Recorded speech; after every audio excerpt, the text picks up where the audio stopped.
Sitting with Steve Harley on a very posh tour bus. Talk us through it. What have you got here? It's a funny thing, this tour bus life. This is a beauty, they are.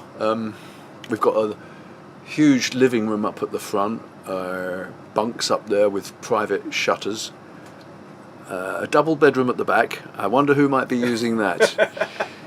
I wouldn't do it without a double bed. I can't. The bunk thing, I'm too old and I've been around too long and I pay the bills. It's like... Absolutely, yeah. Need it's your bus. Creature comforts. Yeah, it's a lovely thing. If you're... I mean, people come on it, visitors, and they're astonished. Yeah. You know, you think, look at this, a kitchen and a loo and all these living rooms and leather furniture and televisions, and there you go. But travel through the night, showering backstage in these, not festivals, but the venues like this week we'll be playing 2 indoor venues. That's why you have to be with people you like. I was going to say, do you ever get tempted to leave the band on the bus Yeah. and you go and book into a 5-star? Yeah. No, not even a 5-star. All you need is creature comforts. Now, the motels in Britain now, which didn't exist in the 70s. In the 70s, when I was touring really big venues all the time, you know, we had to stay in city centre hotels because that's all there was. Yeah. And I imagine the tour buses were slightly different in those days as well. They were just buses. And how are you coping on here with your busted hip? How did that happen? Yeah, it was 6 months now. It feels like, I've got to say, it actually feels like a month. It's so fresh in my memory. I just walked into my friend's beautiful house. It's a Georgian house with, on this polished oak boarded floor. He's got all these very fancy, lovely rugs. But unfortunately, he and his wife don't have any underlay. So they got these very lovely Persian rugs, which are quite thin, and they're slippy. And I walked in, and just my left heel skidded. You're on your backside, and there were 7 or 8 people in them. It was a church meeting. I'm a member of my parochial church council, and they're all middle class or bright, intelligent, decent, everything else you want to say about those sort of people. And they're all saying, "Oh, you'll be all right, you'll be all right." You know, no, I'm saying I heard a crack. I think that was your telephone falling on the floor, Steve. And that was a crack. I heard a crack. This isn't good. It was odd. I was sitting on the floor with my back to the wall with all these people panicking, and I said, "Don't panic. Just call the local Steve. What's his name up the road? Is the first responder. A friend of mine. I said, call Steve and get him down and dial 999." The main thing was for me, I got my wife round. It was only a mile from my own house, and she came straight round. I said, call Roger, that's my tour manager, because next week we're doing 5 sold-out shows, and we're not going to be playing them. Mm-hmm. I'd never cancelled a show in my career. Did you not? Never. And then I just settled back for another 3 hours waiting for the ambulance, which came eventually, and it's still numb after 6 months. I'm walking on a crutch, performing on a stool. But the show goes on. So slightly less energetic performance. Yeah. Now that's interesting. I you know, today we were playing 75 minutes. My own shows, as your listeners will know me, are quite long. We play 2.5 hours, and you know, I'll come off drenched. I'll collapse in a dressing room, just exhausted and soaked to the skin, you know. And you undress, you towel down, you know. Well, now I'm coming off on this stool. I feel like I'm still giving everything. I can't perform. I can't half perform. The light hits me, I come alive. I just love the job so much, and I want to sing and win. I want to sing properly, deliver the goods, as it were.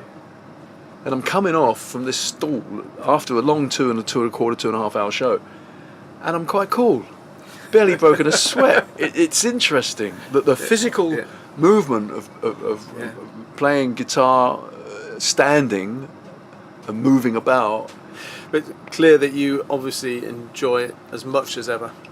Yeah, I was telling someone else recently in an interview that in fact I was discussing it sitting on these chairs here this afternoon with Stuart Elliott, and Stuart's been the drummer from Cockney Rebel from 1972. We met, and he and I were chewing the cud and saying how great it all is today, we've got a different kind of attitude to it all. He was talking about nervous energy that he used to expend. He was saying how it took him 4 songs in the 70s before he settled down, because he had what he built up as his own adrenaline. And I gave that up 25 years ago. I'm pretty kind of laid back about all this. And I said, yeah, I remember that. And he said, yeah. And I just said to him, what a waste of energy. I've acted a bit, you know, I've been in the West End acting. And people, bona fide actors, they love all that, winding themselves up. They wind themselves up. They do these warm-ups and exercises and screaming at the wall. And what the fuck are you doing? Oh, I'm get into the zone. You're rehearsed. I mean, I rehearse. My kids, when they were much younger, they're in their 30s, but when they were young, they say to their mum, why is Dad practicing all his own songs?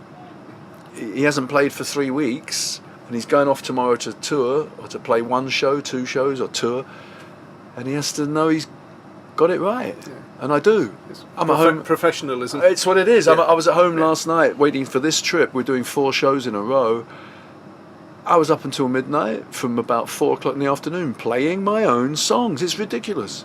But I've got to know those chord shapes. I've got to know where those fingers are going to go next. Yeah. I don't want to be thinking about that in front of thousands of people and getting it wrong. Yeah. Would you get it wrong? Well, probably not.